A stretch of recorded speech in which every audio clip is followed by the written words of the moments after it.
জপের পরে আমরা যে মন্ত্র স্মরণ করি, মন্ত্র স্মরণের পরে যে মন্ত্রটা না বললে ইন্দ্রদেব আমাদের মন্ত্রটা হরণ করে নেন। তো আপনি সেই মন্ত্রটা কৃপা করে বলবেন, আমার স্মরণে সে পাঠটা পাচ্ছি না, আমি খুঁজে স্মরণে নেই, আপনি যদি কৃপা করেন তাহলে উপকৃত হব। জয় রাধে। সবাই বুঝতে পেরেছেন ওনার প্রশ্ন? বুঝতে পেরেছো তো? উনি প্রশ্ন করলেন, আপনার নাম কি? অসিত কৃষ্ণ দাস বাবা। অসিত কিশোর দাস। কোথায় থাকেন আপনি? বাবা এই মালঞ্চ কাছে বামনিয়া আমাদের। এত দূর থেকে জোরদার তালি একবার ওনার জন্য।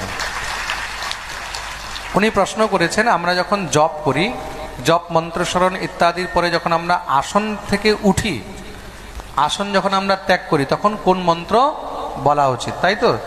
জপ সমর্পণ মন্ত্র বা আসন ত্যাগ মন্ত্র যেটাকে আমরা বলি, ওইটা কি? সবাই খুব মন দিয়ে শুনবে। খুব ছোট মন্ত্র, ওইটার নাম হলো ওং শক্রায় নমঃ। কি বলবে? ওং শক্রায় নমঃ। এইবার এটাকে দুই ভাবে নেওয়া হয়, এক ওং শক্রায় নমঃ, আরেক হলো শ্রী শক্রায় নমঃ। স্ত্রীগণ যত মারা রয়েছে, মারা যখন এই মন্ত্রটা বলবেন, তখন মারা ওং উচ্চারণ না করে কি বলবে? শ্রী শক্রায় নমঃ বলে আসনের নিচে একটু জল ছেড়ে দেবে পঞ্চপাত্র দিয়ে, ওই জলটাকে নিজের চোখের উপরে এইভাবে লাগিয়ে নেবে। বুঝতে পেরেছো সবাই?